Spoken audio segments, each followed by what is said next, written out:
बिस्मिल्लाहिर्रहमानिर्रहीम अस्सलामु अलैकुम वरहमतुल्लाहि वबरकातुहू। उम्मीद है कि मेरे सब भाई और बहनें अल्लाह तबारक व तआला के फजल करम से बखैरियत होंगे।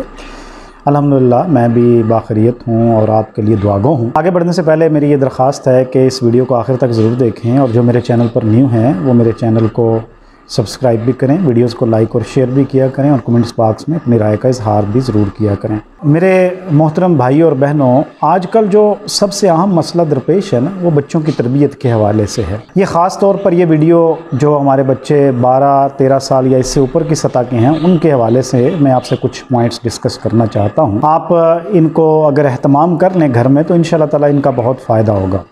सबसे पहला काम ये है कि बच्चों को समझाया जाए कि जब वो सुबह उठें तो सबसे पहले उठने की दुआ पढ़ें और साथ कलमा शहादत तिलावत करें, कलमा शहादत पढ़ें। इससे उनको अल्लाह का कुर्ब और अल्लाह के करीब होने का एहसास पैदा होगा, क्योंकि ये बड़ा ज़रूरी है।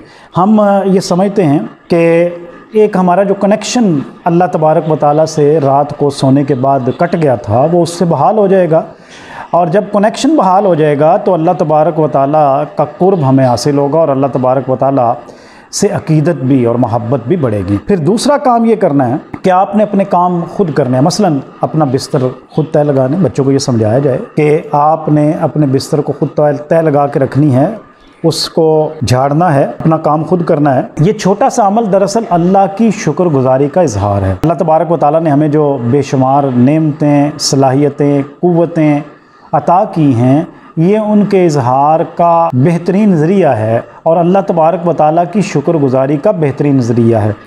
इससे एक जो एहसास पैदा होता है सेल्फ़ सफिशिएंसी की तरफ, ये पहला कदम है। अल्लाह ऐसे लोगों को बहुत पसंद करता है जो अल्लाह की नेमतों का शुक्र अदा करते हैं, और ये अल्लाह की नेमतों का शुक्र ही है और इससे मज़ीद नेमतों का दरवाज़ा खुलता है। तीसरी बात जो बच्चों को समझानी है वो ज़ाहिर बात है, उसके बाद उन्हें उठना है और वाशरूम जाना है, उनकी टॉयलेट ट्रेनिंग की भी ज़रूरत है।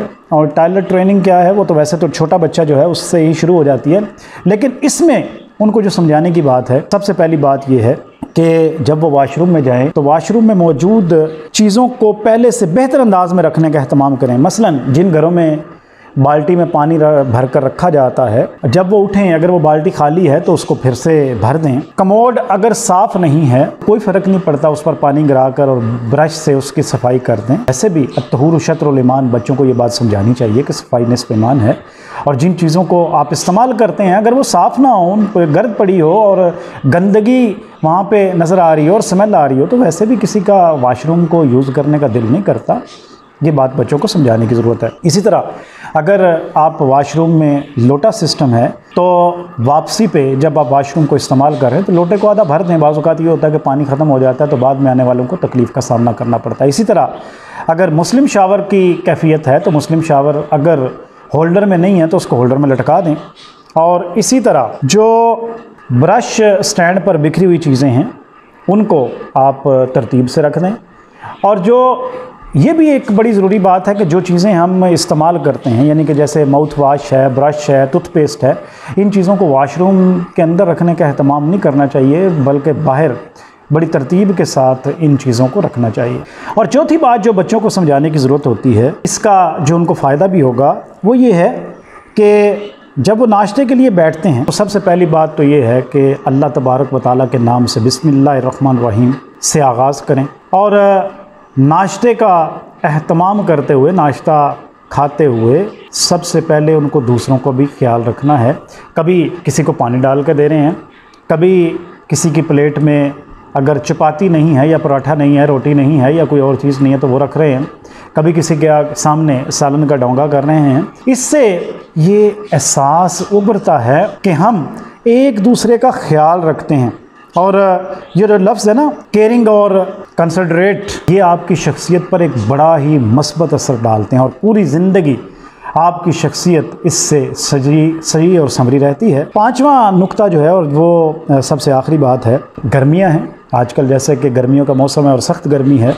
इस मौसम में आप ये करें कि अपने घर में परिंदों के लिए पानी और दाने का अहतमाम करें। बेहतर ये परिंदे क्योंकि ऊंची जगह पर आकर चुगने का ज़्यादा अहतमाम करते हैं, बेहतर ये है कि आप 2 जगह पर मट्टी के प्यालों के अंदर एक में दाना डाल दें और एक में पानी रख दें छत के ऊपर, ये अहतमाम कर लें। 2 जगह पे रखने ज़्यादा मुनासिब है। और इस तरह अगर आपके घर के बाहर या घर के अंदर कोई पौधे लगे हुए हैं तो उनको गलने सड़ने से बचाएं और उनको पानी देने का अहतमाम करें, उनकी देखभाल करें। इससे भी आपके अंदर एक एहसास, अच्छा एहसास पैदा होगा, वो ये कि आप मखलूक खुदा के लिए बड़े रहम दिल हैं। आखिर में मेरी दुआ है कि अल्लाह तबारक व तआला आप सबको हर किस्म की मुश्किल और आज़माइश से महफूज रखे, आपको आसानियाँ अता करे और फिर उन आसानियों को तकसीम करने की तौफीक अता फरमाए।